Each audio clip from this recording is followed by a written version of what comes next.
హల్లెలూయా. దేవునికి మహిమ కలుగునుగాక. మనం చదువుకున్నటువంటి మూలవాక్యం యెషయా గ్రంథం 40వ అధ్యాయము 31వ వాక్యం మరలా చదువుకుందాం. యెహోవా కొరకు ఎదురు చూచువారు నూతన బలము పొందుదురు. దేవునికి స్తోత్రం. హల్లెలూయా. నూతన బలము పొందుదురు. నూతన బలం. ఎదురు చూచు వారి కొరకు దేవుడు సిద్ధపరిచినటువంటి ఒక అద్భుతమైనటువంటి అనుభవాన్ని యెషయా గ్రంథంలో పరిశుద్ధాత్మ దేవుడు రాయించడానికి ఇష్టపడ్డాడు. దేవునికి మహిమ కలుగునుగాక. ఈ యెషయా గ్రంథం 40వ అధ్యాయం అంతా మీరు చదవండి, ధ్యానం చేయండి. దేవుడు చెరలో ఉన్నటువంటి, పట్టబడినటువంటి, చెరలో మగ్గిపోతున్నటువంటి తన ప్రజల విషయమై ప్రవక్తను కొన్ని సంగతులను ప్రకటించమని ఆదేశించాడు. ఈ 40వ అధ్యాయం అంతా యెషయా గ్రంథం 1 నుంచి 39 ఒక భాగం అయితే 40 నుండి మిగతా అధ్యాయాలు రెండవ భాగం. రెండవ భాగములో ప్రవక్త ద్వారా దేవుడు ప్రకటించదలచినటువంటి 7 ప్రాముఖ్యమైన సంగతులు ఉన్నాయి. 40వ అధ్యాయం అంతటిని మీరు ధ్యానం చేయండి. ప్రకటించుము, ప్రకటించుము, ప్రకటించుము. యెరూషలేముతో మాటలాడుము, యెరూషలేముకు ప్రకటించుము అని పదే పదే ఈ అధ్యాయంలో దేవుడు మాట్లాడుతున్నట్టుగా చూస్తాం. అయితే ఆ సంగతులలో ఆఖరి సంగతి ఏమిటంటే మనం చదువుకున్న మూలవాక్యం. యెహోవా కొరకు ఎదురు చూచువారు. ప్రవక్త చెబుతున్నాడు చెరలో ఉన్నటువంటి ప్రజలతో, విడుదల కొరకు ఎదురు చూస్తున్నటువంటి ప్రజలతో, దేవుని కార్యాలను అనుభవించాలని ఆశతో చూచేవారితో మాట్లాడుతున్నటువంటి మాట మనం చదువుకున్నటువంటి మూలవాక్యం. ఈ రోజున ఎన్నో విషయాల కొరకు మనం ఎదురు చూస్తుంటాం. వ్యక్తిగత విషయాలే కానివ్వండి, కుటుంబ విషయాలే కానివ్వండి, పరిచర్యను గూర్చి, పరిస్థితులను గూర్చి, రకరకాల విషయాలలో మనం ఎదురు చూస్తూ ఉంటాం. దేవుని యొక్క మహిమ ప్రత్యక్షపరచబడే సమయమే యెషయా గ్రంథం 40వ అధ్యాయం. మనం చదువుకున్నటువంటి మూలవాక్యం. నూతన బలం, నూతన కార్యాలు, నూతన క్రియలు నీ వ్యక్తిగత జీవితంలో నువ్వు పొందాలి అనుకుంటే ఎదురు చూచుట అనేది ఒక ప్రాముఖ్యమైన అంశం. హల్లెలూయా, హల్లెలూయా. ఎదురు చూచుట అనే అంశమే నచ్చదు మనకి. అవునా కదా చెప్పండి? అవునా? నువ్వు ఏమైనా చేస్తావు కానీ ఎదురు చూడడం అంటే అస్సలు నచ్చదు. ఏమైనా చెప్పండి సార్ చేస్తా, కానీ వెయిట్ చేయమంటే నా వల్ల కాదు. ఎంతవరకు వెయిట్ చేయాలో చెప్పలే, ఎంతవరకు ఎదురు చూడాలో చెప్పలే, ఎంతకాలం ఎదురు చూడాలో చెప్పలే. దేవుని వాగ్దానాలు ఎవరి కొరకు అంటే ఎదురు చూచు వారి కొరకు. దేవునికి స్తోత్రం. హల్లెలూయా. ప్రియులారా, ఎదురు చూడటం అనేది చాలా కష్టమైన పని, అసాధ్యమైన పని. ఎదురు చూడటం వలన చాలాసార్లు విసిగిపోతాం. అవునా కదా? అలసిపోతాం, కృంగిపోతాం. అబ్రహాం ఎన్ని సంవత్సరాలు ఎదురు చూశాడు? 25 సంవత్సరాలు ఎదురు చూశాడు. 75 సంవత్సరాలు ఉన్నప్పుడు వాగ్దానం ఇచ్చాడు. ఎన్ని సంవత్సరాలు? 25 సంవత్సరాలు వాగ్దాన నెరవేర్పు కొరకు. అబ్రహాము ప్లేస్లో మనం ఉన్నాం అనుకోండి, మనం ఒక్క సంవత్సరం కూడా ఎదురు చూడలేము. మందిరానికి రాగానే వెంటనే కార్యాలు జరగాలి. అవునా కదా? పాస్టర్ గారు చేయి పెట్టగానే, పాస్టర్ గారు మా కొరకు ప్రార్థన చేయగానే అద్భుతం జరగాలి. ఎదురు చూడటం మా వల్ల కాదు పాస్టర్ గారు. మా అమ్మాయికి పెళ్లి కోసం ఎదురు చూడలేకపోతున్నాం, స్వస్థత కోసం ఎదురు చూడలేకపోతున్నాం, కార్యాల కొరకు ఎదురు చూడలేకపోతున్నాం. ఎదురు చూడలేక చాలా మంది దేవునికి దూరం అయిపోయారు కూడా. ప్రియ సోదరి సోదరులారా, ఈరోజు ప్రభు మీతోనే మాట్లాడుతున్నాడు. ఎదురు చూడాలని ఆశపడితే, ఎదురు చూపు కలిగి నువ్వు జీవించినట్లయితే నీ కొరకు దేవుడు సిద్ధపరిచిన నూతన బలం ఉంది. దేవునికి స్తోత్రం. ఎదురు చూడటం అనేది మనకు నచ్చని విషయం. ఎదురు చూపులో విసిగిపోతాం, అలసిపోతాం, కృంగిపోతాం, దూరమైపోతాం, లేనిపోని మాటలు మాట్లాడతాం. కానీ వాక్యం ఏం చెబుతుంది? ఎదురు చూచువారు నూతన బలం పొందుతారంట. దేవునికి స్తోత్రం. ఎదురు చూచేవాడు కృంగిపోతాడు, అలసిపోతాడు, సొమ్మసిల్లిపోతాడు, కానీ నూతన బలం ఎలా పొందుతాడు? ఇక్కడ ఎదురు చూసేటటువంటి వారిలో మనకు కనబడుతున్నది ఏమిటంటే విశ్వాసం. దేవునికి స్తోత్రం. అబ్రహాము విశ్వాసముతో ఎదురు చూశాడంట, ఓపికతో ఎదురు చూశారు. దేవునికి స్తోత్రం. వాగ్దానాల నెరవేర్పుని జీవితంలో నువ్వు అనుభవించాలనుకుంటే ఓరిమి అవసరమై ఉన్నది అంటాడు వాక్యంలో. హెబ్రీ పత్రిక దయచేసి చకచక చూడండి. హెబ్రీ పత్రిక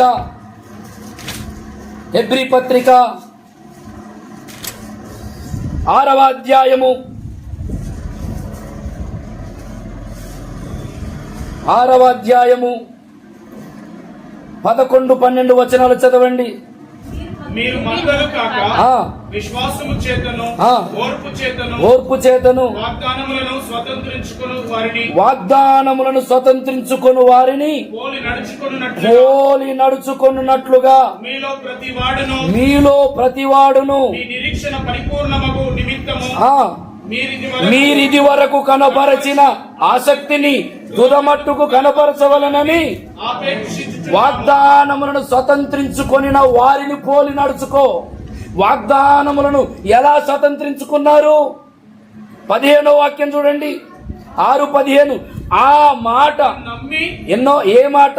13-14. దేవుడు అబ్రహామునకు వాగ్దానము చేసినప్పుడు తనకంటే ఎక్కువ ఏ గొప్పవాని తోడు అని ప్రమాణము చేయలేకపోయాను కనుక తన తోడు అని ప్రమాణము చేసి నిశ్చయముగా నేను నిన్ను ఆశీర్వదింతును, నిశ్చయముగా నిన్ను హల్లెలూయా, నిశ్చయముగా. ఇది రూఢి, ఇది కన్ఫర్మ్, ఇది ఖచ్చితం. నిశ్చయం అంటే ఇక తిరుగులేనిదన్నమాట. నిశ్చయముగా నేను నిన్ను ఆశీర్వదింతును, నిశ్చయముగా నేను నిన్ను విస్తరింపజేసేదను. అయితే ఆ ఫలము నువ్వు పొందాలంటే భక్తులు ఎలా పొందారు? 15వ వచనం అని చెప్పాను. ఆ మాట నమ్మి అతడు ఓర్పుతో సహించి ఏం చేశాడు? ఆ వాగ్దాన ఫలము పొందడానికి ఓర్పుతో ఎదురు చూశాడు. దేవునికి స్తోత్రం. హల్లెలూయా. ఓర్పుతో ఎదురు చూశాడు. ఎదురు చూసేవారు దేవునికి కావాలి. ఆమేన్, ఆమేన్. ఎదురు చూసేవారు దేవునికి కావాలి. దేవునికి స్తోత్రం. హల్లెలూయా. విశ్వాసముతో ఎదురు చూడు, ఓపికతో ఎదురు చూడు. మందిర స్థలం కొరకు ఎదురు చూస్తున్నారు. ఈ స్థలంలో మేము ఎంతకాలం ఉండాలి ప్రభువా? చుట్టూ పరిస్థితులు ప్రతికూలంగానే ఉన్నాయి. కనీసం సౌండ్ సిస్టమ్ ఉంది, కానీ సౌండ్ సిస్టమ్ పెట్టుకోవడానికి అవకాశం లేదు. పరిశుద్ధాత్మ నింపుదల, అభిషేకం, పరిశుద్ధాత్మలో గంతులు వేసి ఆనందించే అనుభవం ఉంది, కానీ ఏమి లేదు, అవకాశం లేదు. నేను చెబుతున్నా, సుమారు 4 సంవత్సరాలు నేను ఇలాంటి పరిస్థితిని నేను ఎదుర్కొన్నా. అదేందో నేను ఎక్కడ అడుగు పెడితే అక్కడ సౌండ్ ఆగిపోద్ది. నిజమండి, సౌండ్ ఆగిపోద్ది. ఫస్ట్ సౌండ్ ఆపే కేసులు పెడతారు, పోలీసు వాళ్ళు వస్తారు. నన్ను కనీసం 3 సార్లు తీసుకొని వెళ్ళి ప్రార్థన జరుగుతుంటే ఒకసారి వచ్చి గొడవ భయంకరంగా, శాస్త్రుడు పరిచయాలు వస్తారు, వాక్యం చెబుతుంటే ఆపే. చాలా బాధను అనుభవించా. ఒకసారి నేను బాధతో కృంగిపోయి, దేవా మందిరం లేనప్పుడు మందిరం ఇచ్చావు ప్రార్థించగా, మందిరం కట్టుకున్న తర్వాత మందిరంలో స్వేచ్ఛగా ఆరాధించలేకపోతున్నాం ప్రభువా. అసలు ఎంత సౌండ్ పెట్టినా ఎటువంటి అబ్జెక్షన్ లేకుండా, ఆటంకం లేకుండా ఉండే ఒక చక్కని స్థలం దయచే ప్రభు అని ఎన్నిసార్లు ప్రార్థన చేశాను. అయితే దేవుడు నా ఓపికను, ఓరిమిని పరీక్షించి నేను ఎదురు చూసిన ఆ కార్యాల కొరకు అకస్మాత్తుగా ఒకరోజు దేవుడు అద్భుతం చేసి అసలు నరమాత్రుడు లేని ఒక అద్భుతమైన స్థలాన్ని దేవుడు మనకు అనుగ్రహించాడు. హల్లెలూయా. ఆ స్థలాన్ని మీరు చాలా మంది చూసారా? చూసిన చేతులు ఎత్తండి. అక్కడ నువ్వు అరిస్తే నీ గొంతు పోవాల్సిందే తప్ప ఏ ఆపు అనేవాడు ఎవడు లేదు. హల్లెలూయా. నేను చెబుతున్నా, దేవుడు అటువంటి అద్భుతమైన స్థలం మీకు అనుగ్రహించునుగా. ఆమేన్. ఎదురు చూచేవారు దేవుని వాగ్దానాల ఫలం అనుభవిస్తారు. సందేహపడేవాడు పొందలేడు, సంశయించేవాడు పొందలేడు, సనిగి గునిగేవాడు పొందలేడు.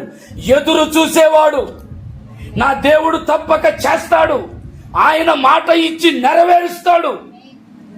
నేను ఆరాధిస్తున్న నా దేవుడు మాట ఇచ్చి నెరవేర్చు దేవుడు. ఇర్మియా గ్రంథం 33వ అధ్యాయం దయచేసి చూడండి, చదవండి. 33:1-2 రెండో వచనం. త్వరగా. మాట ఇచ్చి నెరవేర్చు యెహోవా. ఆమేన్. నీకు మాట ఇచ్చాడంటే ఆయన నెరవేర్చక మానడు. 14వ వాక్యం కూడా చూడండి. యెహోవా వాక్కు ఇదే. వినాలి సోదరులందరూ వినాలి. యెహోవా వాక్కు ఇదే. ఇశ్రాయేలు వంశస్థులను, యూదా వంశస్థులను గూర్చియు నేను చెప్పు మంచి మాట,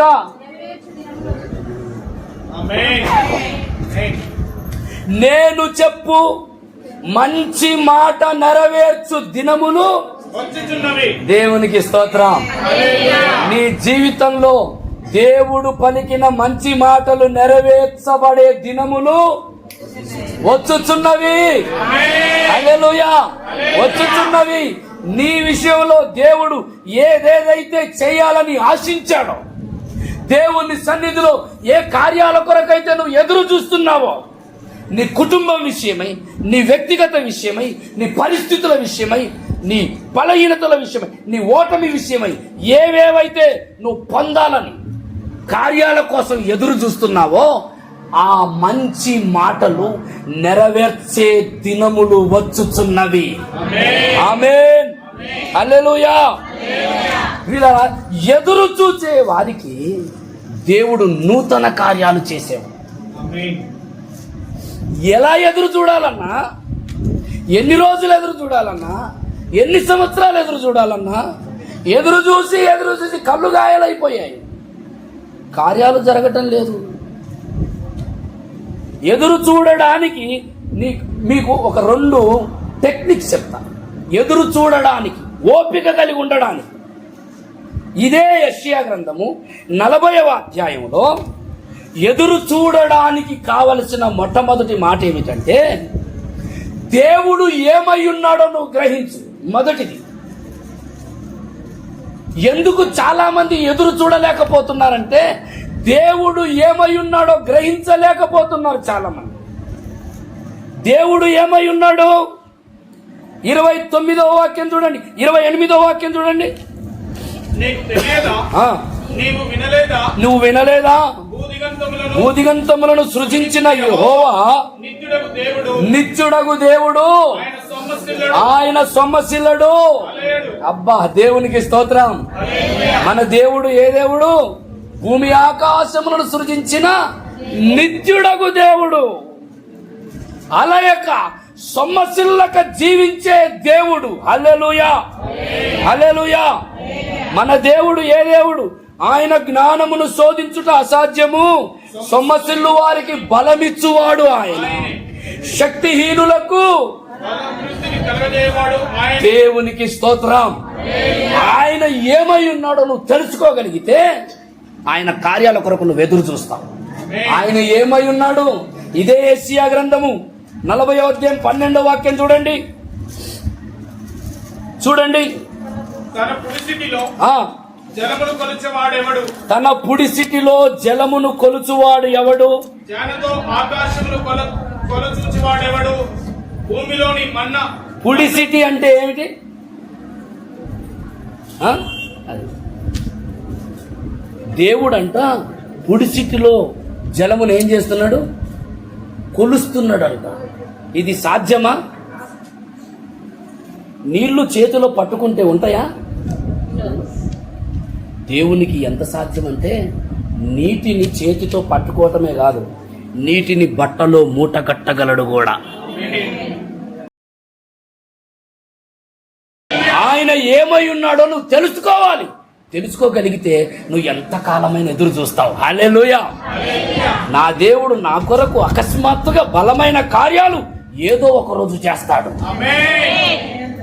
నేను ఎదురు చూశానండి, ఎదురు చూస్తున్నా. అప్పుడు ఎదురు చూసా, ఇప్పుడు అనేక కార్యాల కొరకు ఎదురు చూస్తా. దేవుని కొరకు ఎదురు చూసేవారు ఈ చివరి దినములలో కావాలి. హల్లెలూయా. పుడిసిటితో జలము కొలిచినవాడు, జేనతో ఆకాశములు కొలిచినవాడు, భూమిలోని మన్ను కొలపాత్రలో ఉంచినవాడు, త్రాసులో పర్వతములు తూచినవాడు, తూనిక చేత కొండలను. ఓహో, మనము ఆరాధిస్తున్న దేవుడు. ఆయన ఏమై ఉన్నాడో నువ్వు గ్రహించగలిగితే ఆయన కొరకు ఎదురు చూస్తావు. మనము శక్తిహీనులం, మనం ఆరాధిస్తున్న దేవుడు బలవంతుడు, శక్తి గలవాడు. ఇప్పుడు శక్తిహీనుడు ఏం చేయాలి? ఎప్పుడు మనం ఎదురు చూస్తామో తెలుసా? నేను ఒక మాట చెప్తున్నా. ఎప్పుడు నువ్వు ఎదురు చూస్తావో తెలుసా? నీవు శక్తిహీనుడను అని అనుకున్నప్పుడు నువ్వు ఎదురు చూస్తావు. రెండవది, ఇంకొక మాట కూడా చెప్తున్నాడు. ఎప్పుడు మనం ఎదురు చూడగలమంటే ఆయన ద్వారా కలిగే శ్రేష్టమైన కార్యాలు ఏమిటో నువ్వు గ్రహించగలిగితే ఎదురు చూస్తావు, అవి పొందేంత వరకు. హల్లెలూయా. ఆయన ఏమై ఉన్నాడో నువ్వు గ్రహించగలిగితే ఎదురు చూస్తావు. ఆయన ద్వారా కలిగే కార్యాల యొక్క శ్రేష్టత ఏమై ఉన్నదో నువ్వు గ్రహించగలిగితే ఎదురు చూస్తావు. హల్లెలూయా, హల్లెలూయా. ఇప్పుడు చూడండి, ఎదురు చూచువారు ఏం పొందుతారు? నూతన బలం పొందుతారు. దేవునికి స్తోత్రం. నూతన బలం దేవుడు సిద్ధపరచాడు. అది ఎవరి కొరకంటే ఎదురు చూచే వారికి మాత్రమే. హల్లెలూయా. నూతన బలమును దేవుడు తన సంఘములో ఎదురు చూచే వారి కొరకు సిద్ధపరిచాడు. ఇది మనుషులెవ్వరికి కనబడే బలం కాదు. ఇది ధనము ద్వారా కలిగే బలం కాదు, అండబలం కాదు, కండబలం కాదు, జ్ఞాన బలం కాదు, అధికార బలం కాదు. ఇది పరలోకము నుండి అనుగ్రహించబడే బలం, నూతన బలం. ఈ లోకంలో నువ్వు జీవించాలంటే నువ్వు పొందవలసింది ఏమిటి? నూతన బలం. దేవునికి స్తోత్రం. హల్లెలూయా, హల్లెలూయా. నూతన బలం, నూతన బలం దేవుడు నీ కొరకు సిద్ధపరిచాడు. నువ్వు బలహీనురాలివిగా ఉండటానికి వీలు లేదు. ఈ లోకంలో నూతన బలం కలిగి నువ్వు జీవించాలి. క్రైస్తవుడు అంటే నూతన బలం కలిగిన వాడు. ఆమేన్, ఆమేన్. నూతన బలం. నేను మంచం మీద పడుకొని లేచి కూర్చొని నూతన బలం నాకు అనుగ్రహించబడును గాక అని మనసులో అనుకున్న అంతే. మరి ఇప్పుడు నేను చెప్పినట్టు మీరు ఎవరైనా వాక్యం చెప్పగలరా? నేను మాట్లాడుతున్నట్టు మీరు ఎవరైనా మాట్లాడగలరా? 10 నిమిషాలు మాట్లాడితే మీ గొంతు కోసైపోతుంది. ఇది నాది 5వ ప్రసంగం. ఎందుకు? ఎక్కడి నుంచి వచ్చింది? నూతన బలం. దేవునికి స్తోత్రం. హల్లెలూయా, హల్లెలూయా. నూతన బలం దేనిలో ఉందంటే దేవుని కృపలో ఉంది. తిమోతికి రాస్తూ పౌలు అంటాడు, క్రీస్తు యేసు నందున్న కృప చేత ఓ తిమోతి నీవు బలవంతుడవు కమ్ము. తిమోతికి రాసిన 2వ పత్రిక 2వ అధ్యాయం 1వ వాక్యం దయచేసి చదవండి త్వరగా. తిమోతికి రాసిన 2వ పత్రిక కృప చేత బలవంతుడవు కమ్ము. నూతన బలం దేవుడు నీ కొరకు కృపలో దాచి ఉంచాడు. నూతన బలం దేవుని వాక్యంలో ఉంది. తిమోతికి రాసిన 2వ పత్రిక 3వ అధ్యాయం 15వ వాక్యంలో శక్తిగల దేవుని వాక్యం అంటాడు. దేవుని వాక్యం చదువుతున్నప్పుడల్లా ఏం కలుగుతుంది? నూతన బలం. దేవునికి స్తోత్రం, హల్లెలూయా. మీలో నూతన బలంతో చాలా మందికి పరిచయాలు ఉన్నవో లేవు? నూతన బలంతో ఎంతమందికి పరిచయాలు ఉన్నాయి? దేవుని వాక్యంతో ఎవరైతే అధిక సమయం గడుపుతారో వారు నూతన బలం పొందుతారు. దేవుని కృప కొరకు ఎవరైతే అధికంగా కనిపెడతారో వారు నూతన బలం పొందుతారు. నూతన బలం యేసు రక్తములో ఉంది. ప్రకటన 12:12లో యేసుక్రీస్తు రక్తములో బలం, శక్తి ఉంది. నూతన బలం పరిశుద్ధాత్మలో ఉంది. దేవునికి స్తోత్రం. అపోస్తల కార్యం 2వ అధ్యాయం 1వ వాక్యంలో అంతవరకు పొందని బలం శిష్యులు 120 మంది 10 దినములు ఎదురు చూచినప్పుడు పొందారు ఆ బలం. హల్లెలూయా. ఎదురు చూచినప్పుడు 10 దినాలు ఏక మనస్సుతో ఎడతెగక ప్రార్థించినప్పుడు ఏం పొందారు? మునుపెన్నడూ లేని బలం వచ్చేసింది వాళ్ళలోకి. దేవునికి స్తోత్రం. ఈ సంవత్సరం మరింత నూతన బలం మీరు పొందుదురుగాక. హల్లెలూయా. మరింత నూతన బలం, నూతన బలం, నూతన బలం. ఒక్కొక్కరు బలహీనులుగా ఉండటానికి వీలు లేదు. యేసు నామమున అందరూ నూతన బలం పొందుదురుగాక. దేవుని కార్యాల కొరకు, బలమైన పరిచర్య కొరకు, సూర కార్యాల కొరకు ఒక్కొక్కరు నూతన బలం పొందుదురుగాక. ఏమండి? నూతన బలం పొందిన వారు 30వ వచనం చూడండి. 30వ వచనం, బాలురు సొమ్మసిల్లుదురు, అలయుదురు, యవనస్తులు తప్పక తొట్టిల్లుదురు. యెహోవా కొరకు ఎదురు చూచువారు ఈ నూతన బలం పొందినవాడు అలయడు, సొమ్మసిల్లడు, తొట్టిల్లడు. దేవునికి స్తోత్రం, హల్లెలూయా. ఈ సంవత్సరం అంతా నీవు అలసిపోకుండా, సొమ్మసిల్లకుండా, తొట్టిల్లకుండా ఉండటానికి నూతన బలం నువ్వు పొందుదువుగాక.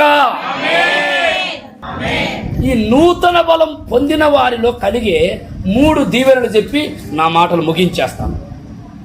నూతన బలం పొందిన వారిలో కలిగే 3 దీవెనలు, 3 విషయాలు, 3 సందర్భాలు, సంఘటనలు. మొట్టమొదటిది అదే వచనం చదవండి, 31. యెహోవా కొరకు ఎదురు చూచువారు నూతన బలము పొందుదురు. అది మొదటిది. వారు పక్షిరాజు వలె రెక్కలు చాపి పైకి ఎగురుదురు. చెప్పండి అందరూ, పైకి ఎగురుదురు. పక్షిరాజు వలె రెక్కలు చాపి పైకెగురుదామా, అలయక సొమ్మసిల్లక పైకెగురుదామా. అందరం చెప్దాం. పక్షిరాజు వలె రెక్కలు చాపి పైకెగురుదామా, అలయక సొమ్మసిల్లక పైకెగురుదామా. ఎగురుట అనేది ఆత్మీయ జీవితంలో ఒక అద్భుతమైన అంశం. దేవునికి స్తోత్రం. ఎగురుట, హల్లెలూయా. ఎగురుట. ఎక్కడికి ఎగురుట?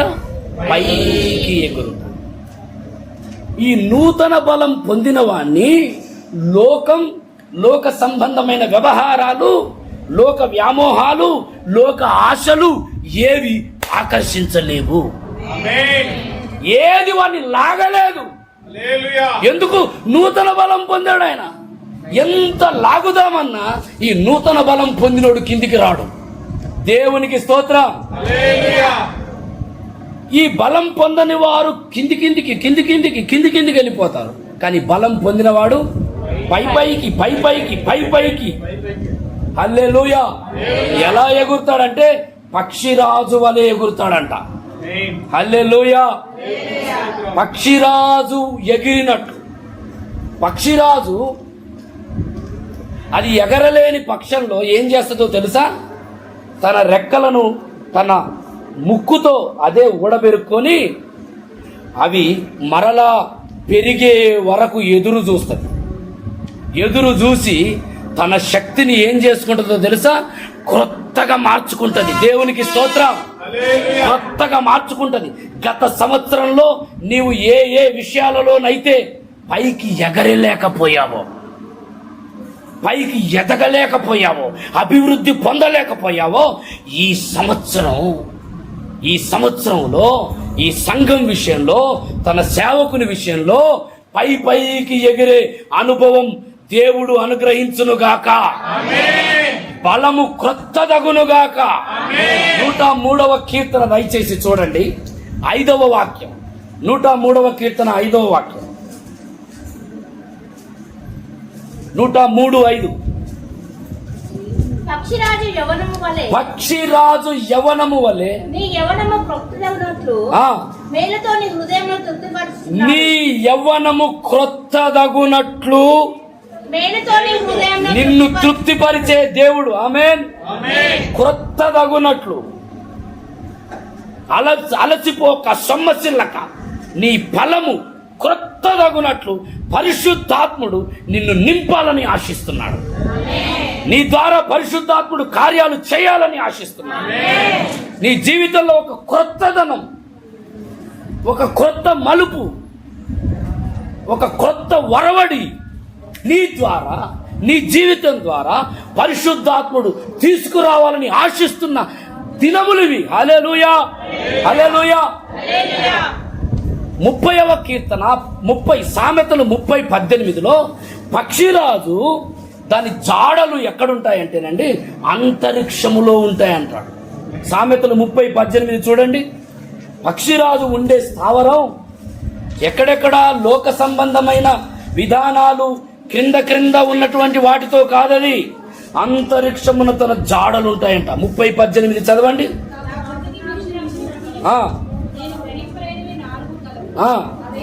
అవేవనగా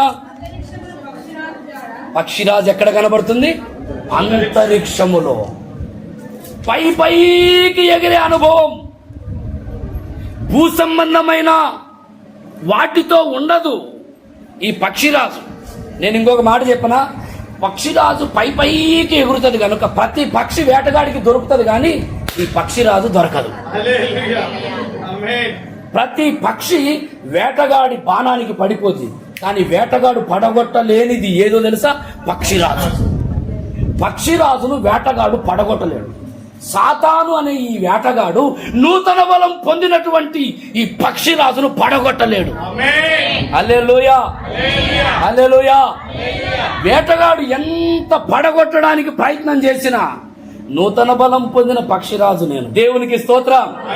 మనం ఎవరో నూతన బలం పొందిన పక్షిరాజులం. నా స్థావరం ఎక్కడుంటది? అంతరిక్షంలో ఉంటది. భూమి మీద నా జాడలు ఉండవు.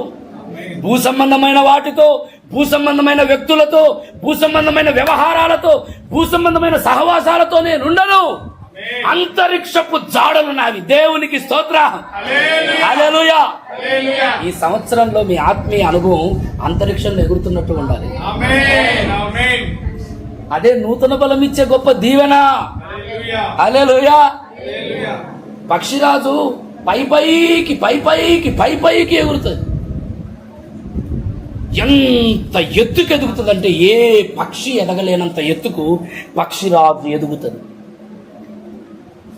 నీ జీవితంలో దేవుడు నిన్ను నడిపిస్తున్న విధానాలను చూసి ఆశ్చర్యపోవాలి. ఎట్లా వీడేదో 1 అడుగు 2 అడుగులు 3 అడుగులు ఎదుగుతాడు అనుకుంటే వీడు సంవత్సరానికి ఎక్కడికి వెళ్ళిపోతుండు? పైకి వెళ్ళిపోతుండు. ఎంత ఆపాలనుకున్నా, ఎంత ఆటంకపరచాలనుకున్నా, ఎన్ని అడ్డులు సృష్టించినా తమ్ముడు జాన్ వెస్లీని చూస్తే అదే నాకు ఆశ్చర్యం అనిపిస్తుంది. ఎన్ని ఆటంకాలు. బహుశా మనలో ఎవరు కూడా ఆ సమస్యలు ఎదుర్కోలేదు. ఘోరమైన సమస్య, భయంకరమైన ఒత్తిడి, ఎన్నో ఇబ్బందులు. ఆయన కుటుంబ జీవితంలో భయంకరమైన పరిస్థితి, తండ్రి చనిపోవటం, ఆర్థిక ఇబ్బందులు, ఒక పక్క పరిచర్య, వీటన్నిట్లలో కూడా ఎప్పుడు కూడా కిందికి వెళ్తున్నట్టు లేడు, పై పైకి పై పైకి పై పైకి. ఇప్పటికీ తమ్ముడిని చూసేవాళ్ళు ఏమనుకుంటారంటే, ఏం చేస్తుండే అసలు ఈ ఛానల్, అసలు స్టేటస్లు చూస్తే ఆశ్చర్యపోతారు. ఏంద్రా పరిచర్య ప్రారంభించగానే తుస్సుమంటాడు అనుకున్నాం, కానీ పరిచర్య ప్రారంభించి ఇప్పుడు ఏమైపోయింది, సంవత్సరం అయిపోయింది. మళ్ళీ ఎక్కడికి పోతుంది, 2వ సంవత్సరానికి పోతుంది. ఈ 2వ సంవత్సరంలో నుంచి ఇప్పుడు ఎక్కడికి పోతుంది, ఈ జాడలు ఎక్కడ, దేవునికి స్తోత్రం. ఇక జాడలు కింద ఉండడానికి దేవుడు మనల్ని పిలిచింది, పక్షిరాజు వలె అంతరిక్షపు జాడలు. హల్లెలూయా, హల్లెలూయా. ఎంత ఆశ్చర్యమో, ఎంత ఆశ్చర్యమో. దేవుని అద్భుతమైన కృప మరింతగా ఈ సంవత్సరం తన దాసునికి అనుగ్రహించబడను గాక.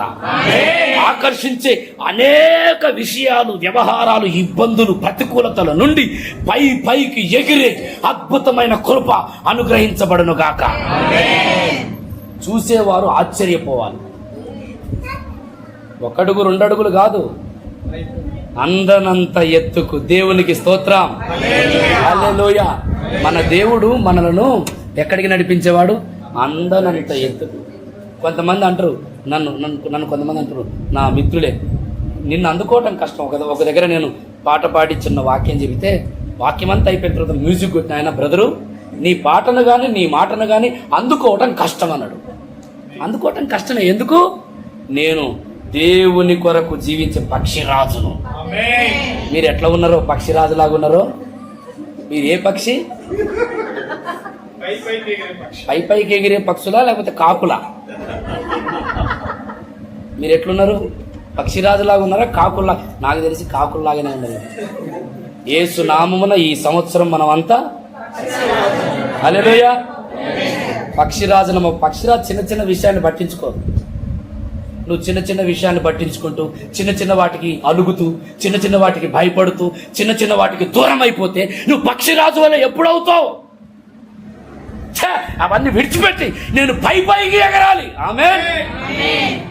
పైకి ఎగరాలి. దేవుని మహిమను చూసే అంతగా నేను ఎగరాలి. ప్రత్యక్షతలు పొందే అంతగా నేను ఎగరాలి. పైకి ఎగరటం అంటే ప్రత్యక్షతలు పొందే అనుభవం పొందటం. పైకి ఎగరటం అంటే పరవశం పొందటం. దేవునికి స్తోత్రం. పైకి ఎగరటం అంటే దర్శనములు పొందటం. పైకి ఎగరటం అంటే పైనున్న అనుభవాలను పొందటం.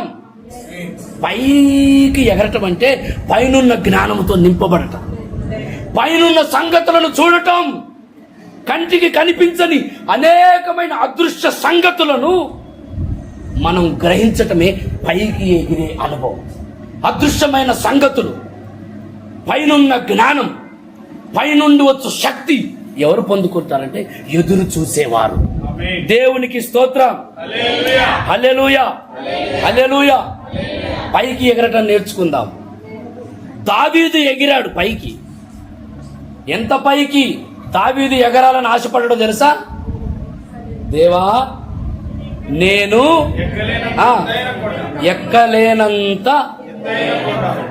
ఎక్కలేనంత ఎత్తైన కొండ భూమి మీద లేనే లేదు. ఉందా? మన భారతదేశంలో ఉన్నతమైన పర్వతాలు ఎవరెస్ట్ శిఖరం. కొండలు, పర్వతాలు, శిఖరాలు. కొండ ఎక్కగలం, పర్వతాలు కాస్త ప్రయత్నం చేస్తే ఎక్కొచ్చు. శిఖరం చాలా కష్టం. ఎవరెస్ట్ శిఖరాలు ఎక్కిన వాళ్ళు ఉన్నారు. కానీ దావీదు చెబుతున్న ఈ కొండ ఏం కొండ? ఏ కొండ? అది ఎక్కలేనంత ఎత్తైన కొండ. ఇప్పుడు దావీదు ఏమంటున్నాడు? నేను ఎక్కలేను, నేను ఎట్లో ఎక్కలేను, ప్రయత్నం చేసినా ఎక్కలేను. అయితే ఎక్కలేనంత ఎత్తైన కొండ పైకి. ఎక్కడికి ఎక్కాలి? నేను పైకి ఎక్కాలి. హల్లెలూయా. నేను మధ్యలో ఉండొద్దు, కింద ఉండొద్దు, పైకి ఎక్కాలి. నువ్వు పైకి ఎక్కుతున్నా కొద్దీ భూమి నీకేమైపోద్దో తెలుసా?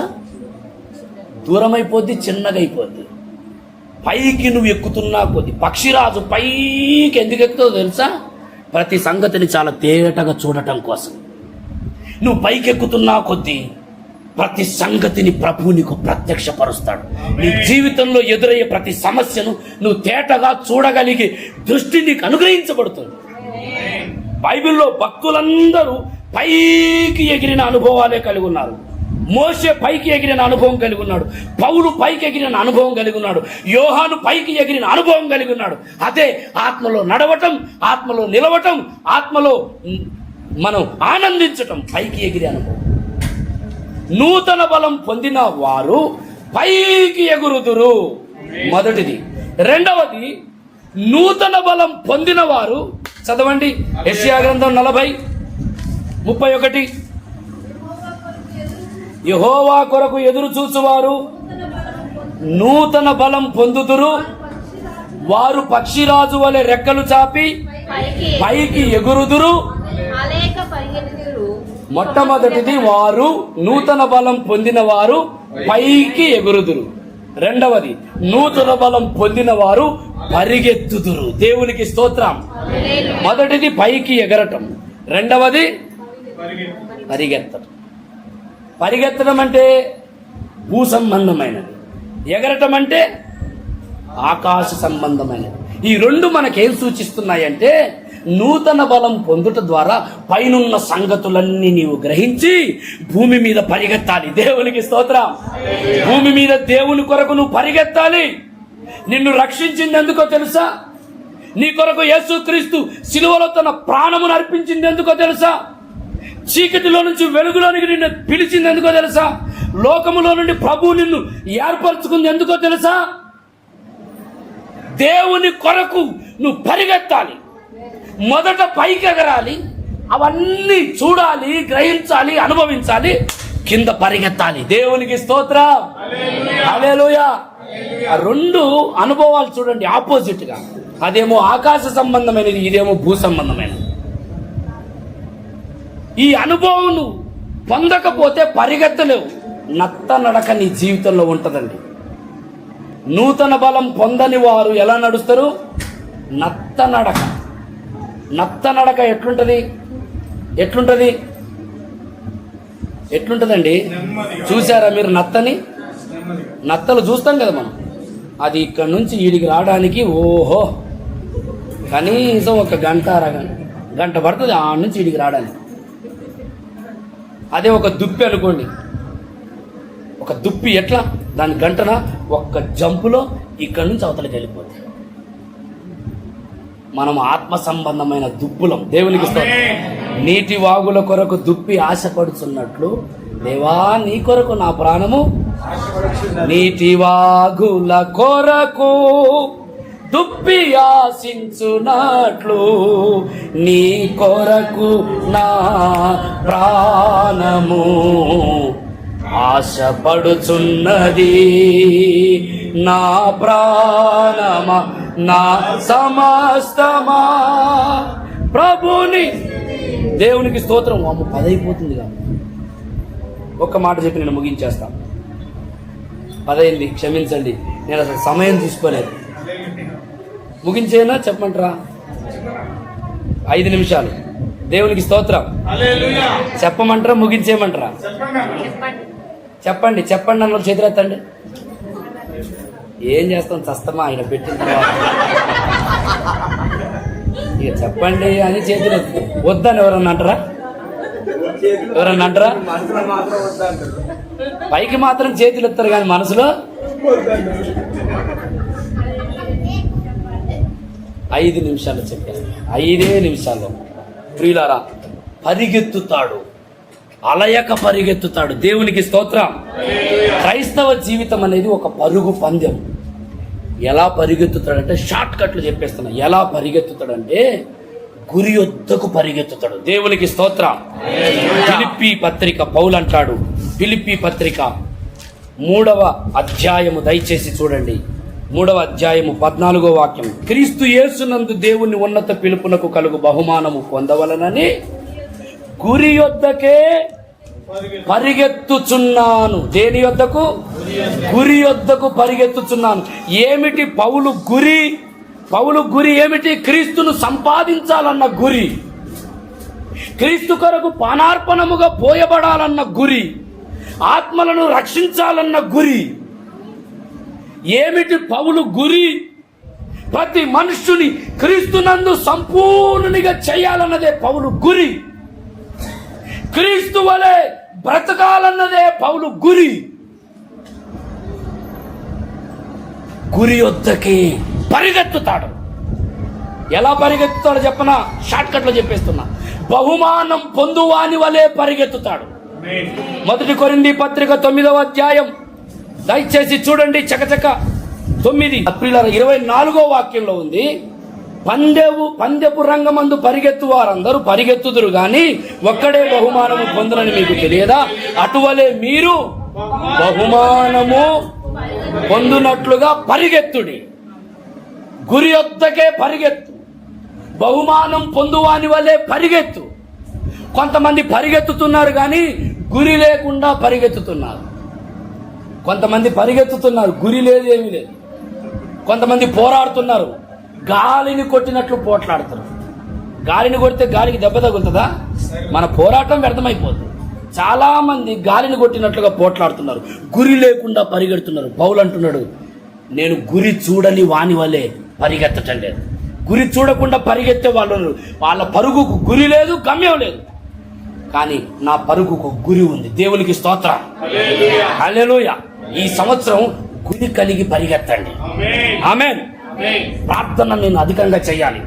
పరిశుద్ధ జీవితం నేను అధికంగా జీవించాలి. యేసు క్రీస్తు కొరకు అనేకులను సంపాదించాలి. క్రీస్తు వల్లే నేను మారాలి. నా జీవితం అనేకులకు మాదిరికరమైన జీవితంగా మారాలి అనే ఒక గురి కలిగి జీవించండి. ఎంతకాలం గురి లేకుండా బ్రతుకుతావు? బహుమానం పొందినట్లు గురి ఎద్దుకు పరిగెత్తు. హల్లెలూయా. దేవుని ఆజ్ఞల జాడల యందు పరిగెత్తు. దేవునికి స్తోత్రం. ఒక్క మాట చూడండి, కీర్తనల గ్రంథం, కీర్తనలు 119:32. ఆ ఒక్క మాట చదవండి. 119:32.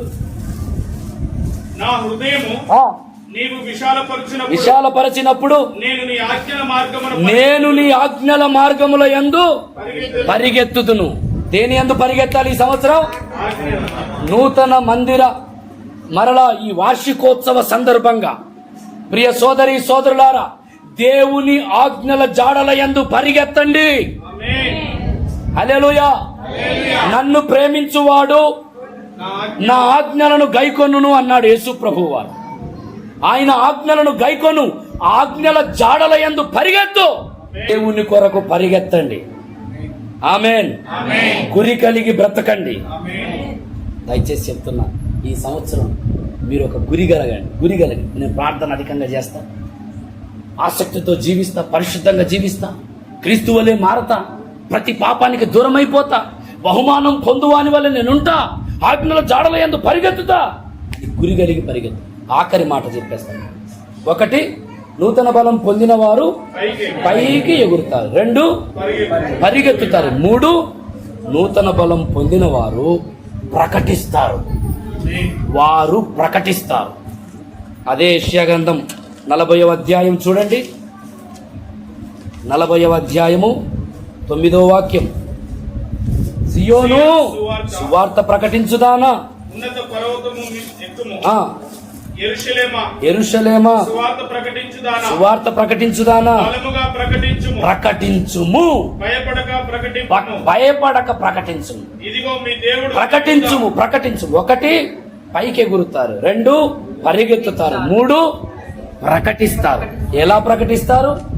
బలముగా ప్రకటిస్తారు, భయపడక ప్రకటిస్తారు. నూతన బలం ద్వారా కలిగే గొప్ప దీవెన ఏమిటంటే వాడు దేనికి భయపడడు.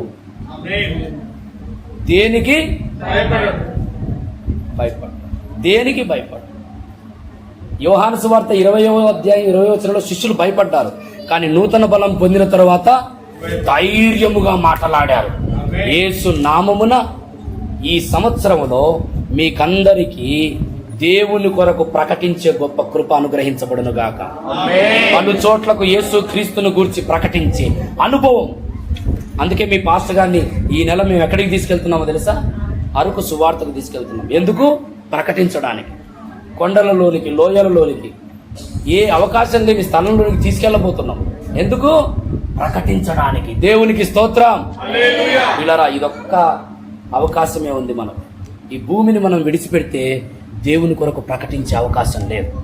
కాబట్టి నూతన బలం పొందుదాం, ప్రభు యొక్క కృపను మనం పొందుదాం, పరిశుద్ధాత్మ సన్నిధిని మనం అనుభవించి దేవుని కొరకు